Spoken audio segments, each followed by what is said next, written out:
और आज के इस जय भीम शॉर्ट वीडियो ऐप के इस शो में आप सारे लोगों का स्वागत है। जय भीम शॉर्ट वीडियो ऐप एक ऐसा ऐप है जिसमें यूजर्स सारी दुनिया से 10 सेकंड से 15 सेकंड की वीडियोस डालते हैं और इस ऐप को हमने करीब 8 या 9 महीने पहले लॉन्च किया था इसका। और उस ऐप के सिलसिले में कई सारे शोज भी किए हमने, कई सारी एक्टिविटीज़ की, कई सारे इवेंट्स किए और आज करीब 3 या 4 महीने के बाद हम एक संभाषण के सिलसिले में आप सारे लोगों से जुड़ना चाहते थे। उसका कारण ये था कि जब ऐप की बात होती है तो उसमें एंटरटेनमेंट की बात होती है। हमारे इस ऐप में एंटरटेनमेंट के साथ साथ एजुकेशन और एंटरप्रेन्योरशिप भी रही। तो हमने एजुकेशन के सिलसिले में काफ़ी सारे शोज़ किए, काफ़ी सारे इवेंट्स किए, कई सारी स्कॉलरशिप्स क्रिएट की। उसके अलावा एंटरप्रेन्योरशिप के सिलसिले में भी हमने कई सारे कॉन्क्लेव्स रखे, कई सारी एक्टिविटीज़ की। लेकिन उसके बावजूद भी ऐसा होता था कि जब भी कोई शो करें हम, उस वक्त एक नीश ऑडियंस से मिलते थे, एक जनरल ऑडियंस के साथ हम मुखातिब नहीं हो पा रहे थे। तो इसके लिए ज़रूरी था कि कोई ऐसा शो किया जाए जहाँ पर मैं कुछ बुद्धिजीवियों से मिल सकूँ। तो आज इस शो की कल्पना की गई और आज मुझे बड़ी खुशी हुई है कि बड़े कम वक्त के नोटिस पर ही कुछ एमिनेंट लोग, एमिनेंट वक्ता, एमिनेंट बुद्धिजीवी, एमिनेंट एकेडमिशियंस और कुछ इंटरेस्टिंग लोग यहाँ हमारे बीच में मौजूद है। सबसे पहले मैं बुलाना चाहूँगा एक हमारे करीबी दोस्त डॉक्टर है, डॉक्टर विजय कदम। आइए डॉक्टर साहब। सोशल वर्कर है, लिखते हैं, हमारे ऐप के साथ भी जुड़े हुए हैं। मैं बुलाना चाहूँगा फरहाद जी को, प्लीज़ आइए। फरहाद जी फरहाद जी ने हमारा एक जम्बोरी मैदान में जब हमने 13 अप्रैल का डॉक्टर अम्बेडकर जयंती का प्रोग्राम किया था, उसमें ये होस्ट थी। इन्होंने उस कार्यक्रम को संभाला था, जानी मानी लोकप्रिय होस्ट है। उसके बाद मैं बुलाना चाहूँगा मंगेश दहिवले। मंगेश जी आइए प्लीज। मंगेश जी हमारे करीबी दोस्तों में से हैं और जाने माने राइटर हैं। तो मैं नितिन जी को बुलाना चाहूँगा। नितिन साहब आप आइए, इधर आ जाइए मेरे साथ। नितिन और मेरी मुलाकात मेरे ख्याल से 5 या 7 मिनट की थी, लेकिन उतनी मुलाकात काफ़ी थी ये जानने के लिए कि ये हमारे शो में आए और खूब सारी चीज़ें इनसे हम सीख सकें। और उसके बाद हमारे और एक मित्र हैं तुलसीदास जी, दिखाएंगे, आइए प्लीज तुलसीदास जी। तुलसीदास जी प्लीज आइए। ये एक माने हुए जर्नलिस्ट हैं। मैंने इनको कहा था एडिटर भी रहे हैं न्यूज़ चैनल के, तो मैंने कहा कि नहीं, आप एडिटर के बजाय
का जो संभाषण हुआ है वो जय भीम ऐप की तरफ से हुआ है। और जो जय भीम ऐप है एक बेहतरीन प्रयास है कि जो बाबा साहब की दृष्टि से जिस प्रबुद्ध भारत का निर्माण करना है, कि प्रबुद्ध भारत के निर्माण का अर्थ ये होता है कि जो एक इंसान और दूसरे इंसान के बीच में जितनी भी दूरियां है उसको ख़त्म करके उनके दोनों के बीच में जो है ऐसे संबंध प्रस्तावित करना कि एक समाज का निर्माण हो जाए।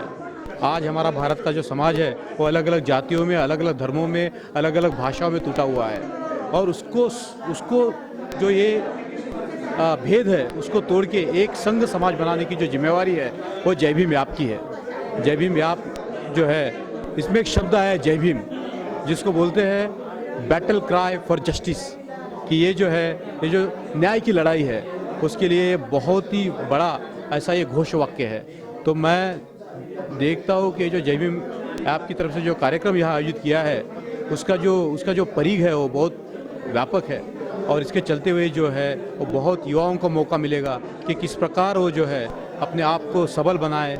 महिलाएं जो है अपने आप को सबल बना के जो है आगे बढ़ेंगे और आज का जो संभाषण है इसी दिशा में एक बड़ा कदम था, ऐसा मुझे लगता है। ये जो जय भीम शॉर्ट वीडियो ऐप के माध्यम से उनके सीईओ गिरीश वानखेड़े जी ने जो एक प्रयास किया है कि बाबा Saheb Ambedkar in modern perspective, तो मुझे लगता है ये एक बहुत रिलीवेंस है इसका आज के ज़माने में, जब हम देखते हैं कि बाबा साहब आज के ज़माने में कैसे रिलीवेंट है।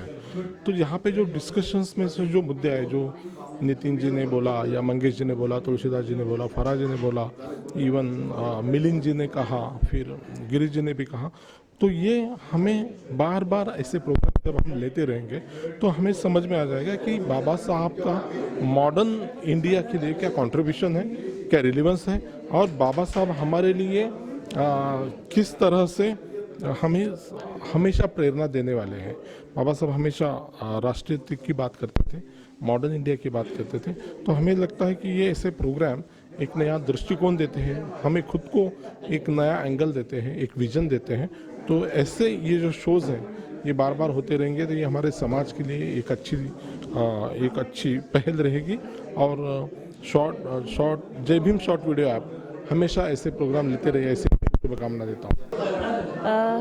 जय भीम ऐप हमेशा से ही ऐसे इनोवेटिव प्रोग्राम करता आया है और मुझे लगता है कि आज का जो प्रोग्राम था वो काफ़ी ज़्यादा इनोवेटिव था। इनफैक्ट ऐसे था कि बहुत सारी चीज़ें ऐसी है जो बाबा साहब अम्बेडकर ने हमें दी है, लेकिन उसका जो हमारी लाइफ में इम्पोर्टेंस है वो फिर से एक बार लोगों तक पहुंचाने का काम जय भीम कर रहा है। लोगों को ये रियलाइज़ तो होता रहता है, लेकिन जय भीम ने एक प्लेटफॉर्म दिया है और इस प्रोग्राम के माध्यम से हम लोग जो एक्सपीरियंस करते हैं हमारे डे टू डे लाइफ में एज अ न्यूज़ एंकर, जो भी बातें हमारे सामने आती रहती है, जो किस्से लोगों के हमारे सामने आते रहते हैं, वो यहाँ पे शेयर करने का मौका मिला। इसलिए मैं जय भीम की बहुत बहुत आभारी हूँ। देखिए, बाबा साहब अम्बेडकर कोई एक व्यक्ति तो है नहीं, वो विचार है, एक ऐसा विचार जो समय के साथ आगे बढ़ता ही जा रहा है, बड़ा होते जा रहा है। क्योंकि सबसे बड़ी बात जो है, जब तक इंसान है तब तक बाबा साहब अम्बेडकर के विचारों को चाहकर भी उनको जो यानी कहीं ना कहीं रहता है ना कि दिमाग से तो कहते हैं बाबा साहब के बारे में, लेकिन थोड़ा दिल में कहीं ना कहीं कुछ लोगों के हो सकता है, कुछ रुकावटें हो उनकी अपनी, कुछ मेंटल ब्लॉक हो, लेकिन उनको भी समाज को दिखाने के लिए ही सही, लेकिन बाबा साहब के विचारों को अपनाने के अलावा चारा नहीं रहता। ये वास्तविकता है।